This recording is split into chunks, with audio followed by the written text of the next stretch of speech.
मुझे लगा normal parcel होगा, लेकिन भाई ये क्या, ये तो बिल्कुल अनएक्सपेक्टेड था। मैंने ऐसा कभी नहीं सोचा था। हेलो दोस्तों, आज मैं सुबह सुबह यहाँ के सारे प्लांट्स का ऑपरेशन कर रहा था अपने दोस्तों के साथ। सब कुछ ठीक कर रहा था और सबको बहुत मजा आ रहा था भाई। तभी अचानक से मेरे पास एक पार्सल आ गया। बताओ भाई इसमें क्या हो सकता है। फिर बड़ी मुश्किल से पार्सल ओपन करने लगा।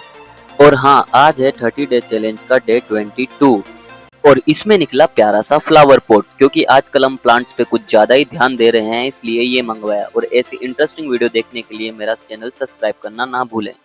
Bye bye.